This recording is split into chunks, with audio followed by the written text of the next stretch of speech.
భద్రాచలంలో ఏప్రిల్ 6న జరగనున్న సీతారాముల కళ్యాణానికి తూర్పుగోదావరి జిల్లా కోరుకొండకు చెందిన భక్తులు కోటి తలంబ్రాలను సమర్పించారు. శ్రీకృష్ణ చైతన్య సంఘం బృందం గత 13 సంవత్సరాలుగా ఈ కార్యక్రమం చేస్తున్నట్లు సంఘం అధ్యక్షుడు కళ్యాణ అప్పారావు తెలిపారు.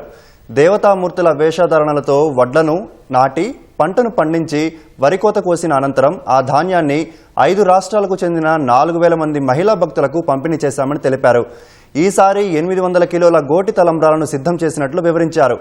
రామనామస్మరణతో భక్తి శ్రద్ధలతో కోటి తలంబ్రాలను భద్రాచలం తీసుకువచ్చి గోదావరి నది ఒడ్డున కోటి దీపోత్సవం నిర్వహించి సీతారామచంద్రస్వామి వారి ఆలయంలో అధికారులకు సమర్పించినట్లు తెలిపారు.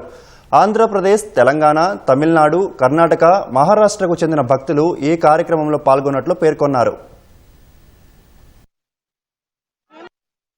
శ్రీరామతత్వాన్ని ప్రచారం చేయడంలో భాగంగా 14వ కోటి తలంబ్రాల జ్ఞాన యజ్ఞాన్ని ప్రారంభించి అందులో భాగంగా తొలుత విత్తనాలను భద్రాచలం తీసుకొచ్చి జూన్ నెలలో రాముడి సన్నిధానంలో ప్రత్యేకించి పూజ చేసి ఆ పూజ చేసినటువంటి విత్తనాలను తూర్పుగోదావరి జిల్లా గోకర్ణ మండలం అచ్యుతాపురం గ్రామం ఎకరం భూమిలో ప్రత్యేకించి పంట పండించి ఆ పండినటువంటి ధాన్యాన్ని మన దేశంలో 5 రాష్ట్రాల్లో 5,000 మందికి ఒక 50 గ్రాముల చొప్పటిని ఒలిపించి తీసుకుని వచ్చి కోటి తలంబ్రాలను రామనామస్మరణతో శోభాయాత్రగా తీసుకెళ్లి ఈ రోజు రామచంద్రుడికి తలంబ్రాలు సమర్పిస్తున్నాం.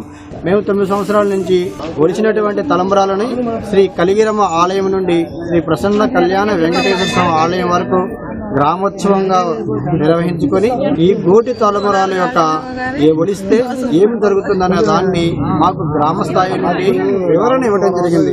నెల్లూరులో కానీ, ఆంధ్రప్రదేశ్లో కానీ, తెలంగాణలో కానీ మొత్తం అన్ని చోట్ల ఒలిపించి ఏకధాటిగా శ్రీరామునికి అక్షింతలను భద్రాచలము తీసుకుని వచ్చి ఒకే రామనామంతో భద్రాచలము ఉన్నటువంటి శ్రీరాముడికి వినబడేటట్టుగా జై శ్రీరాముడు ప్రవాహములాగా భద్రాచల శ్రీరామునికి ఈ అక్షింతలను అర్పించడం కోసము అందరం కూడా బయలుదేరుతూ ఉన్నాం.